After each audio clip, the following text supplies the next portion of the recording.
مشرق وسطیٰ کی سرزمین پر دو قومیں ایسے ہیں جن کے درمیان نفرت اور دشمنی کی دیوار دن بدن اونچی ہوتی جا رہی ہے۔ ایک طرف ایک قدیم تہذیب کا وارث اور ایک انقلابی اسلامی ریاست۔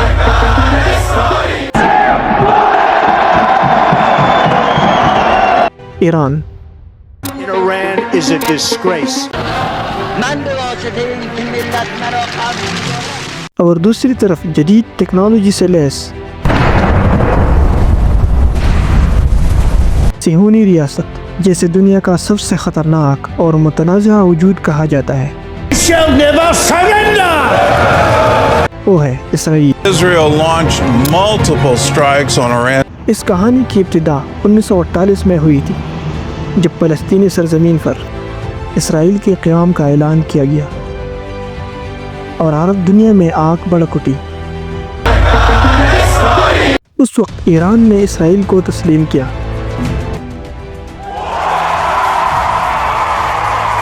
لیکن 1980 میں ایران میں آیت اللہ خمینی کی قیادت میں اسلامی انقلاب آیا۔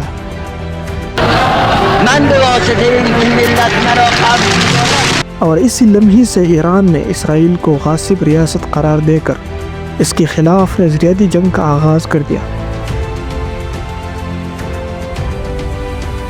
یہ جنگ صرف الفاظ تک محدود نہ رہی، بلکہ ایران نے فلسطینی تنظیموں خاص طور پر حماس اور لبنان کی حزب اللہ کو مالی، عسکری اور تربیتی مدد فراہم کرنا شروع کر دی، جس کا مقصد اسرائیل کی تباہی تھا۔ اسرائیل،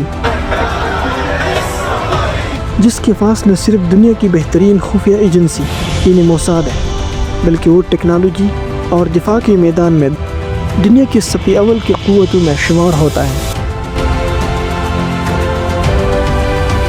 اسرائیل نے ایران کے ہر چال کا جواب حکمت اور خفیہ کارروائیوں کے ذریعے دیا، لیکن ایران نے جب نیوکلیئر پروگرام کا آغاز کیا تو اسرائیل نے اسے ایک وجودی خطرہ قرار دے دیا اور دنیا کے سامنے یہ موقف رکھا کہ اگر ایران کو ایٹمی ہتھیار حاصل ہو گئی تو یہ صرف اسرائیل کے لیے نہیں بلکہ پوری مشرق وسطیٰ کے لیے تباہی کا باعث ہوگا۔ اسی تناظر میں اسرائیل نے ایران کی سائنسدانوں کو موساد کے ذریعے نشانہ بنایا اور اس کی نیوکلیئر پلانٹس پر سائبر اٹیکس کی، اور بین الاقوامی سطح پر ایران کے خلاف مہم چلائی۔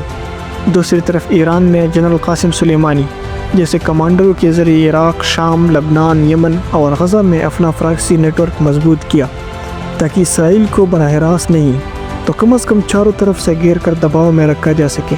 2020 میں قاسم سلیمانی کی شہادت نے اس تنازع کو نئی آگ لگا دی جب امریکہ نے اسے بغداد میں ڈرون کے ذریعے شہید کر دیا، اور ایران نے بدلہ لینے کی قسم کھائی اور اسرائیل پر بھی کئی حملے کی۔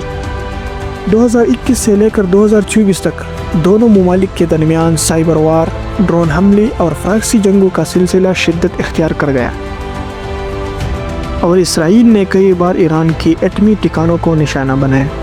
اسرائیل نے اپنی دفاع کے لیے آئرن ڈوم جیسے دفاعی نظام بنائے جس کی دنیا بھر میں مثال دی جاتی ہے۔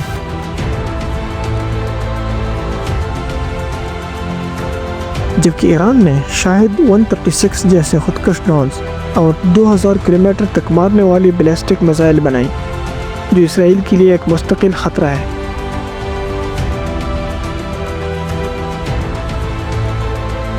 اسرائیل کی طاقت کا اندازہ اس کے F-35 طیاروں، ایٹمی ہتھیاروں، سائبر ڈیفنس سسٹم اور امریکی حمایت سے لگایا جا سکتا ہے۔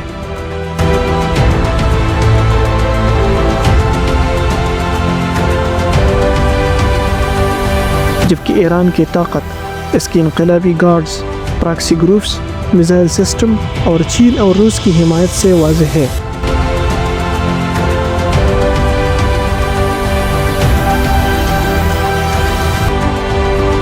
ایران اور اسرائیل کی اس خاموش لیکن شدید جنگ نے مشرق وسطیٰ کو میدان جنگ بنا دیا ہے، جہاں فلسطین علاقوں سے لے کر شام، یمن اور لبنان تک ہر جگہ اس کشیدگی کی آگ لگی ہوئی ہے۔ سپر پاور اس تنازع میں براہ راست ملوث ہے۔ امریکہ ہمیشہ اسرائیل کے ساتھ کھڑا رہا ہے، جبکہ چین اور روس ایران کے ساتھ تجارتی اور دفاعی معاہدے کر رہے ہیں۔ اگر اس کشیدگی کا کوئی بڑا دھماکہ خیز نتیجہ نکلا تو یہ تیسری جنگ عظیم کی چنگاری بن سکتے ہیں، کیونکہ نہ ایران پیچھے ہٹنے کو تیار ہے اور نہ ہی اسرائیل۔ اب سوال یہ ہے کہ دنیا کب اس خطرناک کھیل کو روکے گی؟ کیا اقوام متحدہ یا دیگر عالمی ادارے اس تنازع کو ختم کر سکے گی، یا پھر آنے والے وقت میں بڑی جنگ ہمارے دروازے پر دستک دے گی؟